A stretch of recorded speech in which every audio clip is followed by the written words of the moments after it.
Finally अपना ground यहाँ पर ध्यान देना, ठीक है। क्या बोला गया है, ये क्या है कि पिंड है उसके जड़त्व आघूर्ण के लिए व्यंजक है, ठीक है। जड़त्व आघूर्ण की मीनिंग आप लोग अच्छे से समझते हो। क्या होता है जड़त्व आघूर्ण का फार्मूला I=mr² होता है ना, मतलब कि मास इनटू दोनों अक्ष घूर्णन अक्ष के बीच की लंबवत दूरी, यही होता है। इधर ध्यान दें, ठीक है। यहाँ पर देखो हम मान के चल रहे हैं, यहाँ पर मान लो कोई पिंड है वो असंख्य कणों से मिलकर बना है, बहुत सारे कण हैं, ठीक है। वहाँ पे पार्टिकल्स की बात करें हम लोग, और वो पिंड कौन सा है, ये है बेटा वो बड़ा सा पिंड, ठीक है, जिसमें से हम 3 कण कंसिडर कर रहे हैं। ये बहुत सारे कणों से मिलकर बना हुआ है, जिसमें से मैं सिर्फ 3 कणों को लेकर चल रहा हूँ, जिसमें क्या है, पहला कण क्या है M1 है, दूसरा क्या है M2 है, और तीसरा क्या है M3 है। सिर्फ 3 कणों को लेकर चल रहे हैं, और इन तीनों कणों का यहाँ से जो मेन एक्सिस होता है ना, उससे दूरी अलग अलग है, ठीक है। यहाँ पर देखना, पहले से जो मेन एक्सिस होता है, मेन अक्ष होता है, ये मुख्य अक्ष वाला लाइन है, ठीक है। पहला वाला R भी R2 है, तो सेकंड भी R2 है।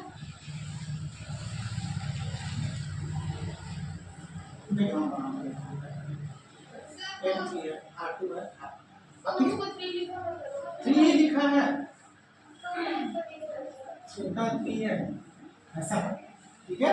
3 लिखा है, ठीक है। देखो पहले मैं यहाँ पर ये M1 कर दिया, उसका घूर्णन अक्ष से, ये वाला है आपका मेन एक्सिस, वो क्या होगा है घूर्णन अक्ष, मतलब कि इस एक्सिस के परितः चारों तरफ क्या कर रहे हैं, कण ऐसे ऐसे गोल गोल गोल गोल घूम रहे हैं, ठीक है।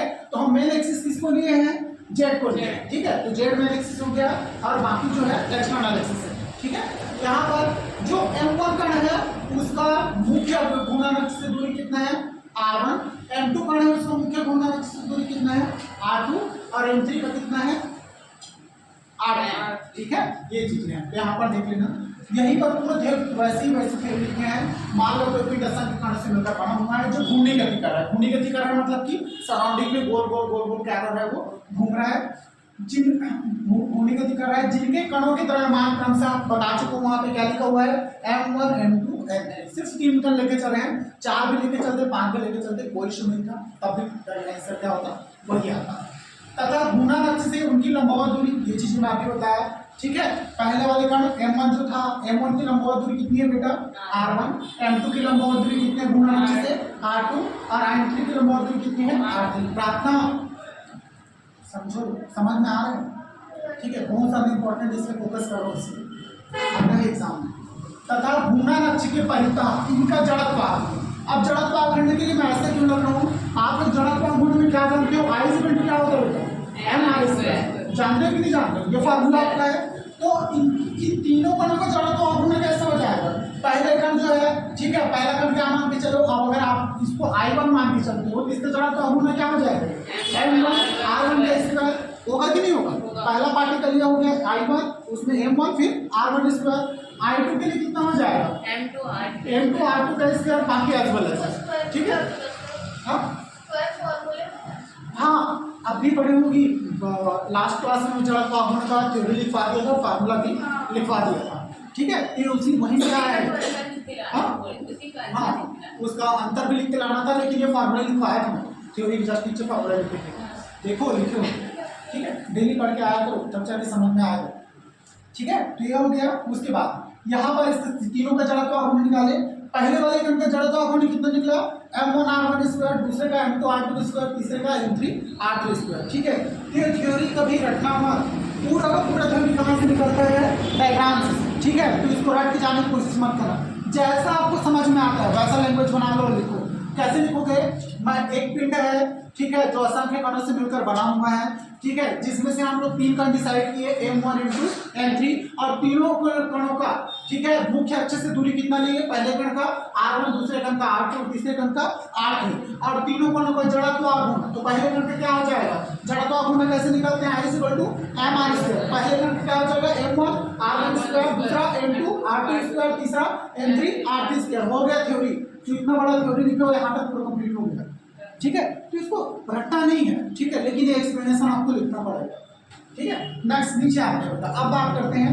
अतः पिंड के जड़त्व आघूर्ण इन कणों के जड़त्व आघूर्ण की योगफल के बराबर होता है, मतलब कि जितने सारे जड़त्व आघूर्ण दिए हुए हैं, ठीक है। अभी मैं क्या मान के चला, इतने बड़े पिंड में कितना कण लेके चला 3 कण, ये सिर्फ 3 कण लेकर चला, लेकिन यहाँ पर 3 ही नहीं है, इसके आगे भी बहुत सारे कण है, लेकिन हम सिर्फ अभी 3 कणों को लेकर चल रहे हैं। ठीक है, तो मुझे बताओ, अगर मुझे टोटल इस पिंड का जड़त्व आघूर्ण निकालना हो तो मैं कैसे निकालूंगा? सीधी सी बात है, उनके कणों को जोड़कर निकालूंगा कि नहीं निकालूंगा?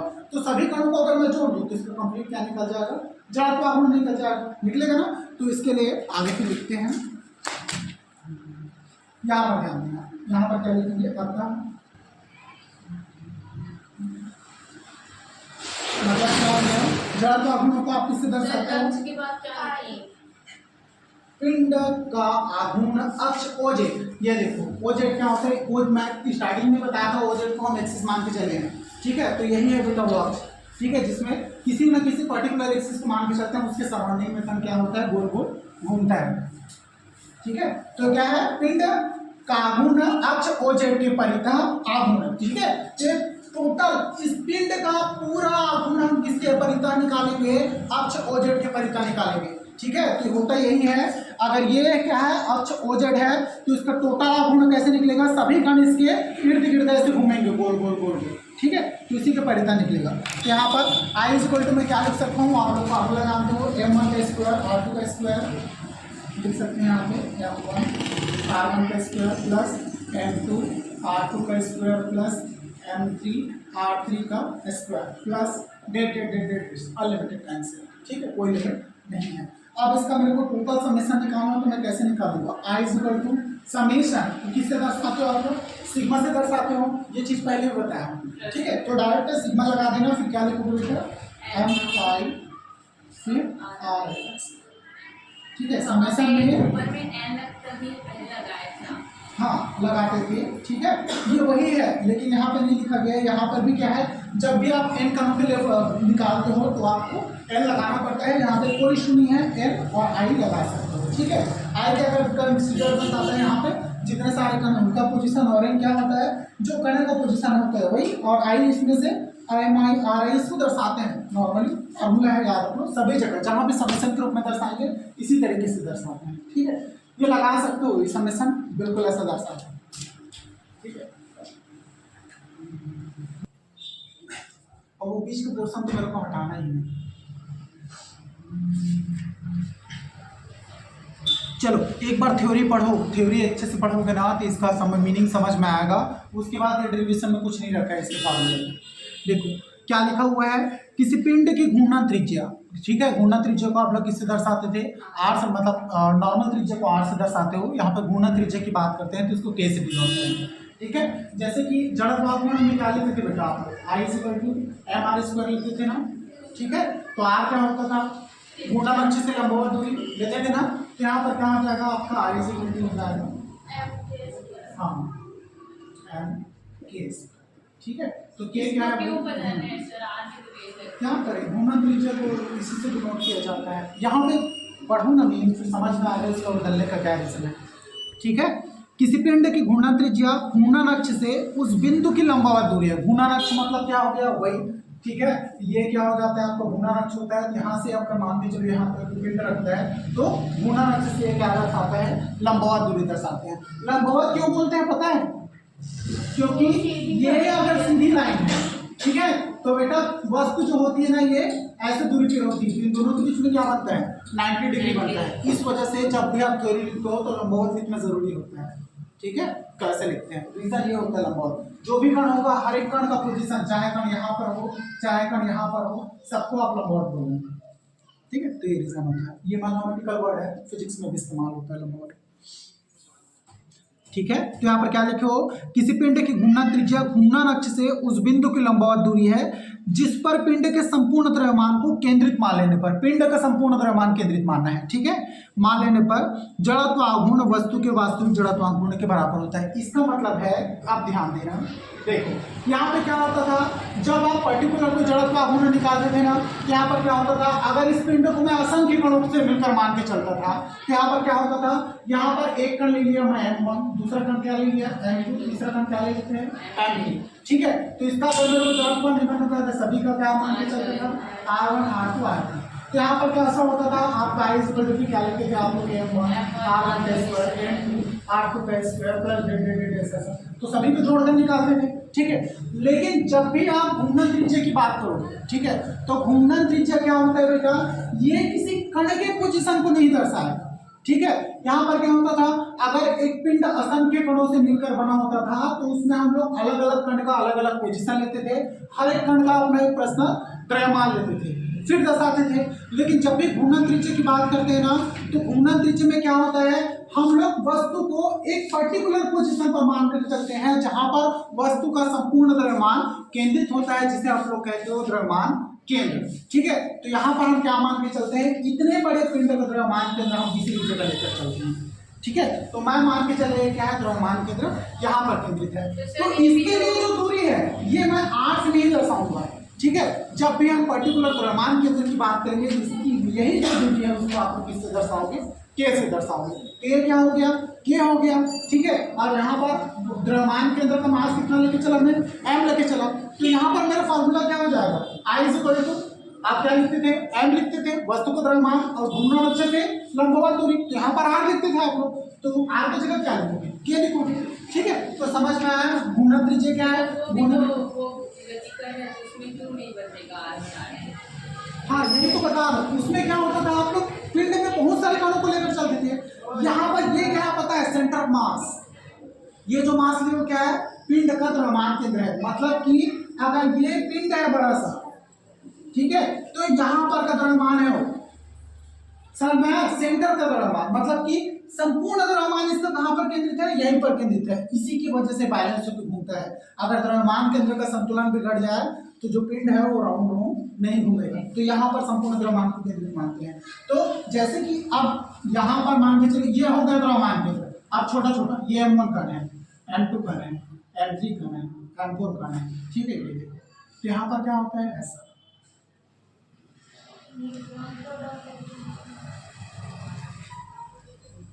तो ये सारे के सारी चीजें क्या है, ये मान के चलो बेटा m1 है, m2 है, m3 हो गया, ये m4 हो गया, ये क्या हो गया m5, और ये क्या हो गया कैपिटल ऑफ मास, मेन द्रव्यमान है, मुख्य द्रव्यमान केंद्र जहां पर इसके संपूर्ण द्रव्यमान केंद्रित है। तो इन सारे कणों के लिए जो छोटे छोटे कण दिख रहे हैं, r1 r2 हो गया, ये क्या हो गया r3, ये क्या हो गया r4, ठीक है। तो इसके लिए आप लोग कैसे निकालोगे, इसके लिए जब जड़त्व आघूर्ण निकालोगे तो इन सभी कणों के जड़त्व आघूर्ण को क्या करना पड़ेगा, आपको जोड़ना पड़ता है, ठीक है। m1 मतलब m का समेशन लगा के ऐसे लिखते थे ना, ठीक है, तो जोड़ना पड़ता है। लेकिन जब द्रव्यमान केंद्र की बात करते हैं ना, इसके लिए घूर्णन त्रिज्या की बात करते हैं, तो घूर्णन त्रिज्या क्या होता है, तो घूर्णन त्रिज्या इन सभी कणों के लिए जो दूरी दर्शाएंगे उसको r1 r2 r3 r4 जो भी है r से ही दर्शाओगे। लेकिन जब यहाँ पर द्रव्यमान केंद्र की बात करेंगे, ठीक है, तो द्रव्यमान केंद्र को जहां पर आप डिनोट करोगे वहां से मुख्य अक्ष से उसकी दूरी को आप लोग किससे दर्शाओगे, k से दर्शाओगे।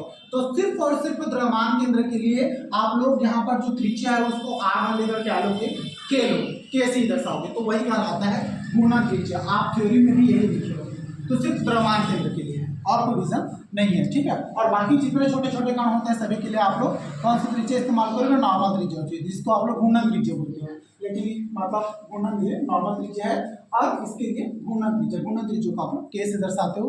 इसको परिभ्रमण त्रिज्या भी बोलते हैं। परिभ्रमण का मतलब चारों तरफ घूमना, ठीक है। तो वही चीज है। तो अगर हम लोग द्रव्यमान केंद्र का जड़त्व आघूर्ण निकाल लिए ना, तो पिंड का जितना जड़त्व आघूर्ण निकलेगा, जो भी मान निकलेगा, मतलब कि सभी के सभी छोटे छोटे जड़त्व आघूर्ण सभी को जोड़कर निकालोगे, तो एक तरफ आप लोग किसको रखोगे, घूर्णन त्रिज्या, मतलब कि घूर्णन त्रिज्या वाला जड़त्व आघूर्ण, और एक तरफ पिंड का संपूर्ण जड़त्व आघूर्ण, दोनों के दोनों मान क्या होंगे बेटा, बराबर होते हैं।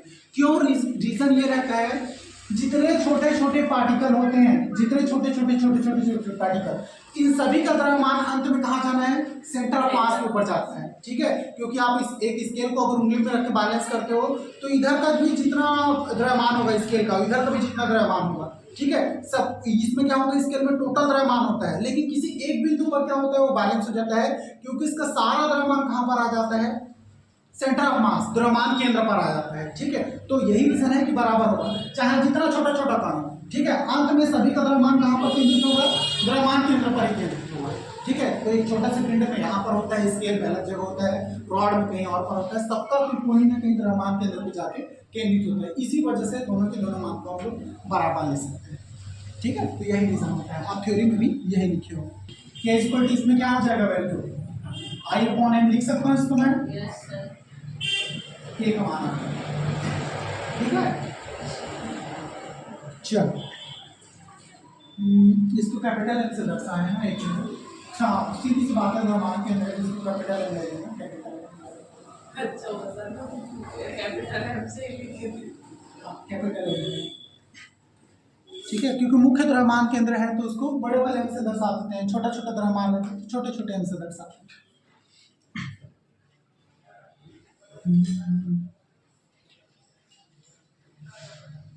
चलो नीचे इसके लिखना आता। हो गया सर, हाँ बस हो गया, इसके नीचे लिखो आता। हमारा ऐसा बेचारे को अभी भी छटपटा रहा है सर इसका। देखो एक चीज और बता रहा हूँ, इनकेस आप ऐसा होता है एग्जाम में ना प्रेशर ज़्यादा होता है माइंड में, तो बहुत सारी चीज़ें हमको याद नहीं आती। ठीक है, तो अगर कुछ याद ना है ना तो ऐसा बिल्कुल मत सोचना कि तो इसका थ्योरी याद नहीं आ रहा है तो छोड़ो, ऐसा नहीं। ठीक है, थ्योरी याद आ रहा है तो टूटा फूटा लिख देना, लेकिन यहाँ पे जो एक्सप्लेनेशन होती है बिल्कुल याद रखो। जब भी द्रव्यमान केंद्र की बात करेंगे तो वहाँ किसकी बात करेंगे हम लोग, घूमना त्रिज्या की बात करेंगे, के की बात करेंगे। तो यहाँ पर I equal to M R square होता है, ये फार्मूला तो याद रखो क्योंकि क्वेश्चन इंपॉर्टेंट है ना। तो ये भी याद आ जाएगा, एम की जगह क्या आप यहाँ पे आ रखोगे, तो इतना तो लिख के ही आना। ठीक है, अगर 3 नंबर का 1 2 नंबर 2 नंबर का क्वेश्चन है तो 1 नंबर पक्का मिलेगा इससे। ठीक है, तो इसमें थ्योरी के बाद ये बहुत ज़्यादा इंपॉर्टेंट है। हाँ आता है 2 नंबर। ठीक है, पूछा जाता है, छोटा सा है इस वजह से। ठीक है, तो ये फार्मूला भी मत भूलना, आजकल ऐसा बनता है। कितना बड़ा है, आप कैसे छोटा सा है बोलिए। अरे तो ऊपर में छोटा सा थ्योरी है, नीचे में छोटा सा थ्योरी है। मतलब इन केस आपका ही पूछ दिया गया है कि घूर्णन त्रिज्या क्या है। ठीक है, घूर्णन त्रिज्या को क्या कीजिए, घूर्णन त्रिज्या क्या है ये पूछा गया, तो आप छोटा सा ऊपर का घूर्णन त्रिज्या का डेफिनेशन लिखोगे, इतना लिखोगे, फिर नीचे एक्सप्लेनेशन लिखोगे तो चलेगा, नहीं तो इतना लिखे बंद नहीं कर सकते, कोई जरूरत नहीं। ठीक है, यहाँ पर लिख लेते हैं इसे, घूर्णन त्रिज्या उस अक्ष के परिता, परिता मतलब चारों पिंड की जड़ा में, पिंड की जड़ा आघूर्ण और त्रयाघात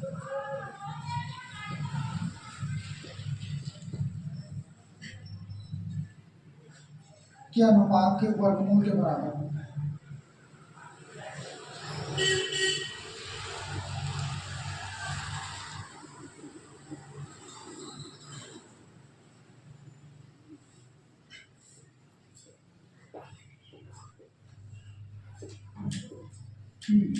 यहाँ पे देखो ये थ्योरी लिखो, इसका मीनिंग हाँ यहाँ पे बता रहा हूँ, ध्यान से देखना क्या लिखा हुआ है।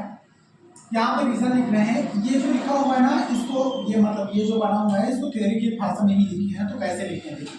यहाँ पे लिखे हैं किसी अक्ष के परितः किसी पिंड की घूर्णन त्रिज्या, मतलब कि के की बात कर रहे हैं। ठीक है, तो किसी अक्ष के परितः अगर आप घूर्णन त्रिज्या निकालना हो तो उसको कैसे निकालते हैं, या घूर्णन त्रिज्या का मान क्या होता है, इसके बारे में लिखे हैं। तो क्या लिखे हैं, किसी अक्ष के परितः किसी पिंड की घूर्णन त्रिज्या उस अक्ष के परितः पिंड के जड़त्वाघूर्ण, मतलब कि घूर्णन त्रिज्या क्या है, पिंड के जड़त्वाघूर्ण अनुबटे एम क्या है आपका, द्रव्यमान है टोटल। तो यहाँ लिखे हैं पिंड अक्ष के परितः पिंड के जड़त्वाघूर्ण और द्रव्यमान के अनुपात के वर्गमूल के बराबर होता है। ठीक है, मतलब कि अगर किसी पिंड का घूर्णन त्रिज्या निकालना हो तो मैं कैसे निकालूंगा, तो के इज इक्वल टू क्या हो जाएगा आपका, कोई पिंड है उसका जड़त्वाघूर्ण आई अपॉन पिंड का संपूर्ण द्रव्यमान, ठीक है, उसके वर्गमूल के अनुपात के बराबर होता है, बस ये। ठीक है, तो के का मीनिंग ऐसा, यहाँ तक याद रखोगे तो लिखने में आसानी। ठीक है, तो यहाँ पर ऐसा पिंड नहीं लिखोगे तो भी चलेगा, क्या लिखोगे, किसी पिंड का घूर्णन त्रिज्या है उसका अगर निकालना है तो क्या लिखोगे, किसी पिंड की मतलब घूर्णन त्रिज्या डायरेक्ट लिख सकते हो, घूर्णन त्रिज्या जड़त्वाघूर्ण और द्रव्यमान के वर्गमूल के बराबर, मतलब घूर्णन त्रिज्या जड़त्वाघूर्ण और द्रव्यमान के अनुपात के वर्गमूल के बराबर। तो इन लेवल एक तरह से वेट में होती है। ठीक है, लाइन क्लियर हो गया, और सीधा ही रखना, चलो जैसा भी बनाओ, बस एग्जाम को समझना आना चाहिए। एकदम क्लियर। चलो डायग्राम बनाना, हमने सब उसको सजाते मत बैठे रहना, ठीक है। कभी भी ऐसा डायग्राम आएगा तो उसको मिटा मिटा के बार बार नहीं बनाना है।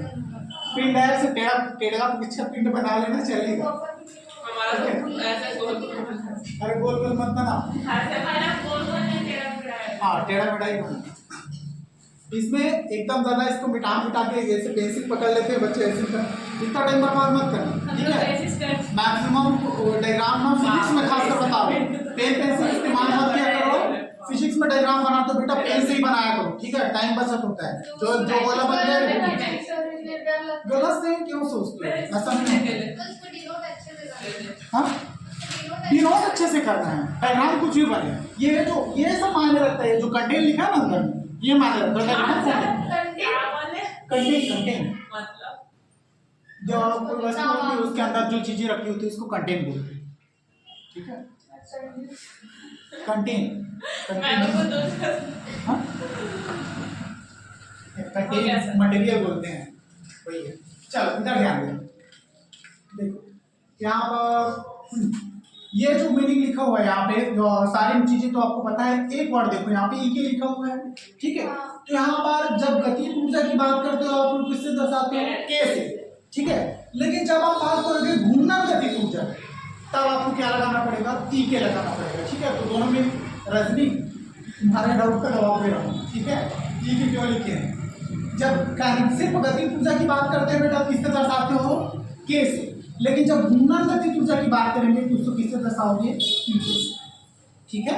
घूर्णन मतलब गोल गोल घूमना, और गतिज ऊर्जा का मतलब क्या होता है, गतिज ऊर्जा सीधी रेखा में भी चल सकती है, लेकिन घूर्णन गतिज ऊर्जा कैसे, तो वो संपूर्ण ऊर्जा बोले इसीलिए लिखी है। हाँ तो वही है, वो संपूर्ण ऊर्जा बोलो गतिज ऊर्जा बोलो सब एक ही चीजें हैं। घूमना नहीं होता है, गोल गोल घूमता है, वही है। चल इधर ध्यान देना, तो मैं बता दूं होता क्या है। देखो अगर देखो कोई पिंड है, ठीक है, हार्ड हो सकता है। कई पिंड के अंदर क्या होता है, हार्ड पिंड लेते हैं, उसके अंदर छोटे छोटे अगर रेड के मॉलिक्यूल भर दो, ठीक है। मतलब एक छोटा सा बोरी ले लो, उसको ऐसे ऐसे घुमाओ, उसके अंदर अगर रेत भरा हो तो उसमें घूम सकता है पिंड। तो ऐसा बिल्कुल नहीं सोचना कि एकदम हार्ड पिंड है तो उसमें, कारण बेटा इन दोनों मॉलिक्यूलर जो फोर्स आ रहा है, अंदर के मॉलिक्यूल कैसे मोशन कर रहे हैं वो क्या होता है आप नहीं जानते। ये बहुत क्या है, बहुत छोटे छोटे पार्टिकल है। एक हार्ड पिंड भी है, ये बॉटल क्या है, हार्ड पिंड है। तो इसके अंदर क्या होता है, छोटे छोटे इलेक्ट्रॉन होते हैं, न्यूट्रॉन होते हैं, प्रोटॉन होते हैं, ठीक है। तो कण जुड़ा होता है, नहीं होता है। कण में क्या होता है, ये बहुत छोटे सूक्ष्म कण है, ठीक है। तो क्या होता है, अगर इलेक्ट्रॉन प्रोटॉन जैसी चीजें हैं तो आपको उसको बोल नहीं सकते वो एक जगह स्टेबल है, ठीक है। वो क्या करते हैं, उस पिंड के अंदर लगातार मोशन करते रहते हैं, करते कि नहीं करते हैं, अंदर में लगातार क्या होता है, घूमते रहते हैं। तो ये वही छोटे छोटे कण है, ठीक है। तो ऐसा बिल्कुल नहीं है कि पिंड जुड़ा हुआ है सब तो साथ साथ घूमेगा नहीं, ठीक है। बहुत सारे छोटे छोटे असंख्य कण है, इस वजह से सब एक दूसरे के क्या होता है, आगे पीछे आगे पीछे आगे पीछे ऐसे ऐसे घूमते रहते हैं ताकि पिंड को बैलेंस कर पाए। सारी ब्रह्मांड में हर जगह इलेक्ट्रॉन प्रोटॉन न्यूट्रॉन है, हर चीजों में, हमारे अंदर भी है। हाँ हर चीजों में होता है बेटा। और देखो हर चीजों में एक पर्टिकुलर क्या होता है, हर एक चीजों का हमेशा याद रखना। पिंड में पृथ्वी के अंदर जितनी समस्त चीजें हैं सबके अंदर एक आवेश है, आवेश मतलब चार्ज है, ठीक है। और जहां भी चार्ज है वहां पे क्या होता है, इलेक्ट्रॉन प्रोटॉन न्यूट्रॉन होते हैं। हम लोगों के अंदर है कि नहीं? हाँ हमारे अंदर भी है चार्ज, कैसे नहीं है बताओ। तो आपके अंदर क्या होता है, अर्थिंग होता है। आप इलेक्ट्रिसिटी के पास आओ, इलेक्ट्रिसिटी आपको क्या करता है, उस तरफ आकर्षित करता है कि नहीं करता है, खींच सर हमारे अंदर कहाँ पास होगा इलेक्ट्रॉन प्रोटॉन? हर जगह है, देख नहीं सकते, बहुत छोटा कण है, ठीक है। आग में भी होगा? हाँ हर जगह होता है, सब जगह पूरा समस्त ब्रह्मांड इलेक्ट्रॉन प्रोटॉन न्यूट्रॉन से मिलकर बना हुआ है। ये मच्छर में भी है, ठीक है। हर चीजों में आता है, बहुत छोटा होता है बेटा, इसको आप देख नहीं सकते।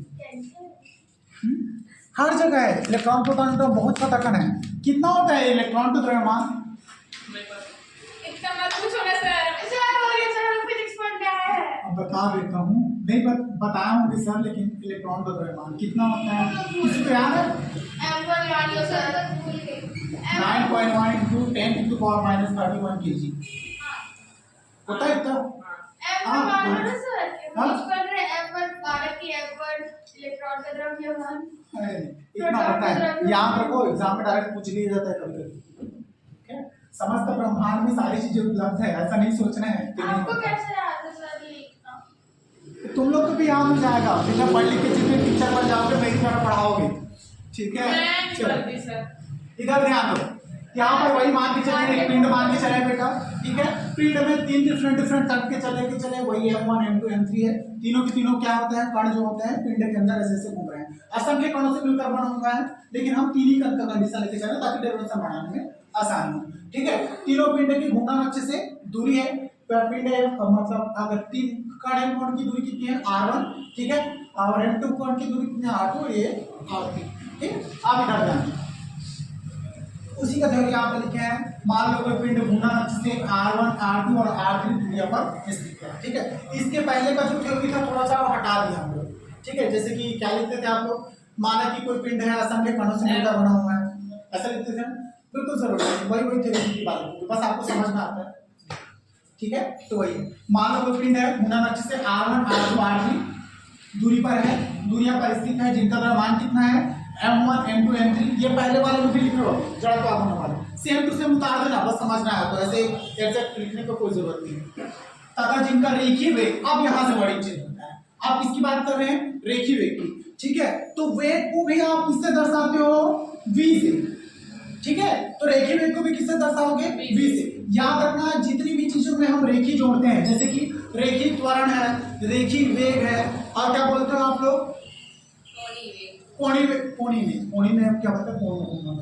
रेखीय त्वरण या रेखीय वेग की बात करते हैं, बस रेखीय बन आएगा तो याद रखना एक सीधी रेखा में गमन करना। तो इसी को आप एक सीधी रेखा में अगर कोई चीज गमन कर रहा है तो इसमें वेग है, तो इसको आप क्या बोलोगे, वेग बोलोगे, और इसी को ही क्या बोलोगे आप लोग, रेखीय वेग भी बोलोगे। इन दोनों में कोई अंतर नहीं होता है, ठीक है, अलग अलग डिनोट नहीं करते हैं, ठीक है। रेखीय संवेग भी बोलोगे तो संवेग को किससे दर्शाते हो आप लोग, पी से दर्शाते हो, तो रेखीय संवेग भी बोलेंगे तो उसको क्या बोलोगे, पी से ही दर्शाओ। तो यहाँ रेखीय वर्ड सुन के कंफ्यूज कभी नहीं होना एग्जाम में। अंकिता रेखीय वर्ड समझ में आ रहा है, रेखीय वर्ड सुन के कंफ्यूज नहीं होना है, चाहे रेखीय वेग बोले चाहे रेखीय संवेग बोले, उसका मीनिंग क्या है, रेखीय वर्ड हटा देना, उसके सामने जो लिखा है उसको पढ़ना, बस उसी का फॉर्मूला याद रखना। रेखीय संवेग लिखा होगा तो आप किसका फॉर्मूला याद रखोगे, पी का, बस मतलब संवेग का, ठीक है, पी इक्वल टू। तो रेखीय वर्ड की कंफ्यूज नहीं होना है। रेखीय मतलब होता है बेटा सीधी रेखा में गमन करना, ठीक है। एक कार है ऐसे ऐसे चलता है, तो कार क्या होता है, सीधी रेखा में चलता है कि नहीं होता है, सीधी रेखा में गमन नहीं करता हो तो कैसे होगा, वेग ही बोलते हैं, वही वेग ही बोलते हो आप लोग, वेग बोलते हो ना आप, सीधी रेखा में गमन किए उसको रेखीय, ठीक है। चलो बहुत सारे क्वेश्चंस हैं, हाँ बहुत सारे क्वेश्चन, बहुत सारे कंफ्यूजन, ठीक। चलेगा, देखो जिनका रेखीय वेग क्या है, v1 v2 v3 है, ठीक है। अतः कणों की गतिज ऊर्जा, कणों की गतिज ऊर्जा क्या हो जाती है, आप लोग गतिज ऊर्जा जानते हो कितना होता है, हाफ mv², ये गतिज ऊर्जा का फार्मूला होता है। गतिज ऊर्जा को कैसे दर्शाते हो, याद आ रहा है, ठीक है। तो गतिज ऊर्जा सबका अलग अलग हो जाएगा, होगा कि नहीं होगा, ठीक है। अगर m1 कण की गतिज ऊर्जा लेके चलो तो m1 कण का द्रव्यमान, m1 कण की क्या होती है, वेग, ठीक है। तो कितना हो गया 1/2 mv², 1/2 m2 v2², और ये नेक्स्ट, ठीक है। आगे देखो, अतः संपूर्ण पिंड की गतिज ऊर्जा, ठीक है। तो ये क्या है बेटा, आपके संपूर्ण पिंड की गतिज ऊर्जा निकाल रहे हैं, तो किससे दर्शाएंगे हम लोग, ई के से। यहाँ पे वर्ड होना चाहिए,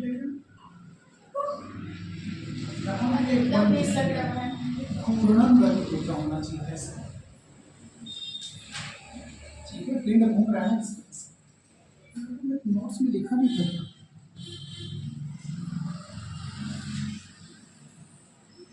छूट गया, यहाँ पे ये वर्ड होना चाहिए, मैं नोट्स में आपको जल्दी से बनाता हूँ। फिर अतः संपूर्ण पिंड की घूर्णन गतिज ऊर्जा, ठीक है।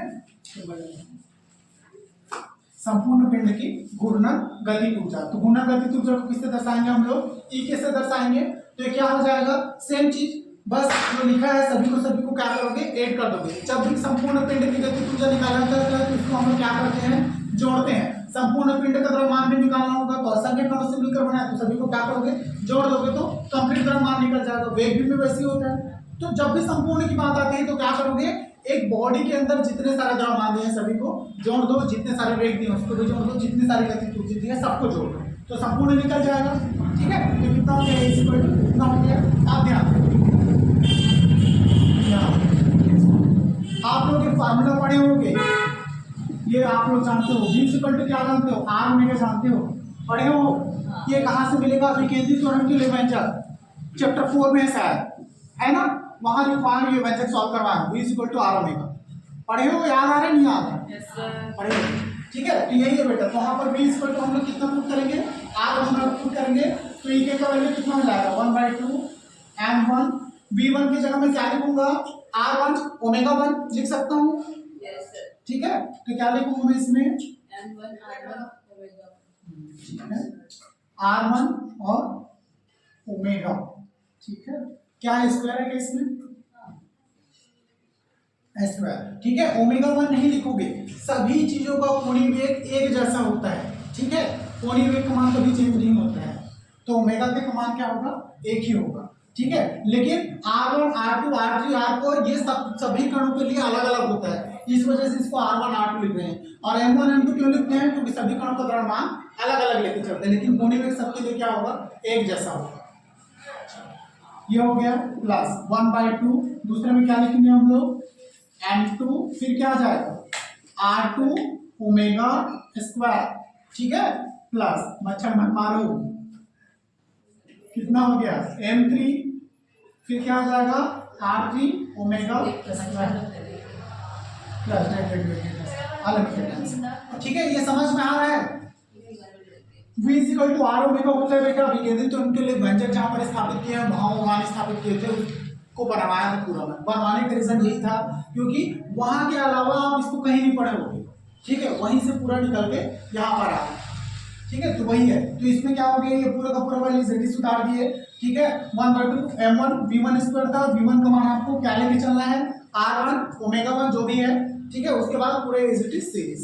तो यहाँ पर ध्यान देना, अब मैं e की इक्वल टू क्या करता हूँ, जो चीजें अंदर कॉमन है सबको बाहर निकालता हूँ, क्या कॉमन है अंदर, अंदर में देखो ओमेगा सब जगह कॉमन है, ठीक है, तो सभी जगह से मैं क्या करता हूँ, ओमेगा कॉमन निकाल देता हूँ, तो सिर्फ ओमेगा निकलेगा क्या बाहर, ऊपर में स्क्वायर भी लगा है, तो क्या निकलेगा कॉमन, ओमेगा स्क्वायर कॉमन निकलेगा, और सब जगह 1/2 भी कॉमन है कि नहीं है, तो और कुछ कॉमन है नहीं है, ठीक है। तो मैं क्या क्या निकालूंगा 1/2 और ओमेगा स्क्वायर, ठीक है, बाकी कुछ निकलेगा नहीं निकलेगा, हाँ अब आएगा, देखो m1 है इसमें, इसमें m2 है, इसमें m3 है कि नहीं है, तो सभी में है, तो उसको मैं कॉमन नहीं कर, ये संपूर्ण कॉमन है, देखो 1/2 1/2 1/2 तीनों जगह हटाना, तो तीनों जगह से मैं क्या निकाल लिया बेटा 1/2 कॉमन निकाल लिया, सभी जगह ओमेगा है, यहाँ भी ओमेगा है, यहाँ भी ओमेगा है, यहाँ भी ओमेगा है, तो सभी जगह से क्या कर लिया मैं, ओमेगा स्क्वायर भी कॉमन निकाल लिया, अंदर में क्या लिखूंगा, अंदर में क्या क्या बचा,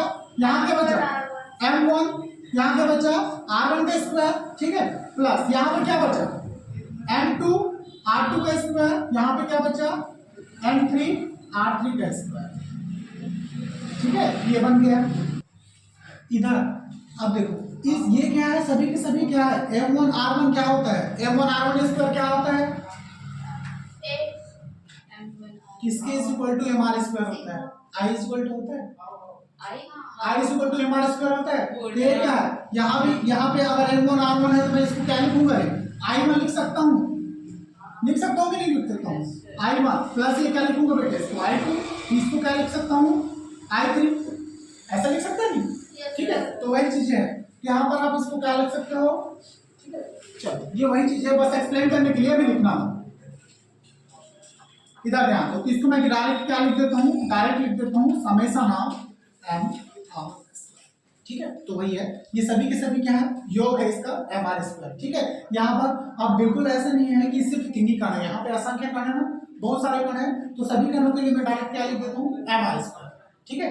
m1 m2 r1 r2 ये सब कुछ हटा दिया, क्योंकि समेशन वही दर्शाता है सभी का संपूर्ण योग, ठीक है। तो यहाँ पर फिर क्या हो जाएगा, e के इक्वल टू 1/2 ओमेगा, अब समेशन ऑफ mr स्क्वायर को आप लोग i से दर्शाते हो, नींद आ रहा है क्या भूमिका, किसमें, वही चीजें हैं, ज्यादा कोई अंतर नहीं है, ठीक है, सब कुछ वही है, हर जगह एसिडिटी लिखने की जरूरत नहीं है, ठीक है, आई स्क्वायर के हमारे स्क्वायर आई सी दर्शाते हैं, ठीक है। लास्ट में आई लिखना ही है तुमको, यहाँ पे अगर वैल्यू ले लो लास्ट में तो आई लिखोगे नहीं, यहाँ पे फिर तुम्हें चीजें नहीं लिखोगे, ठीक है, एकदम एज इट इज हर जगह नहीं है। कई जगह न्यूमेरिकल सॉल्व करोगे तो ऐसा बिल्कुल जरूरी नहीं कि ऊपर में एल लिखो नीचे में आई इक्वल टू 1 लिखो तो वैसे ही बनेगा, नहीं आंसर तो इसी से आना है ना, ठीक है, बिल्कुल जरूरी नहीं है।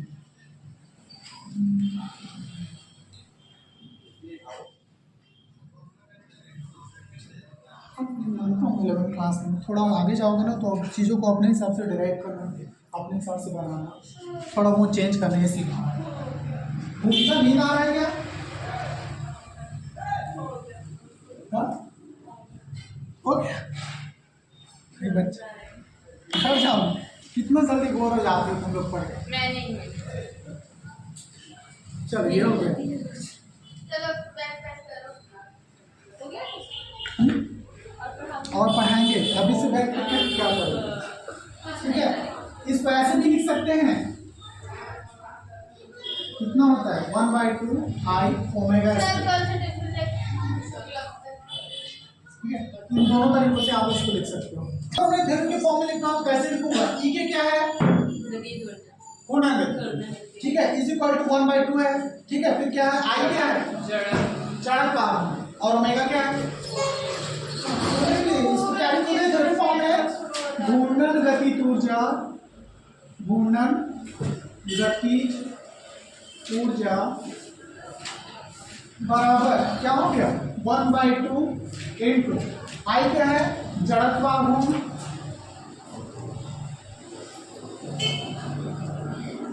ठीक है, इंटू ओमेगा क्या है कोणीय वेग,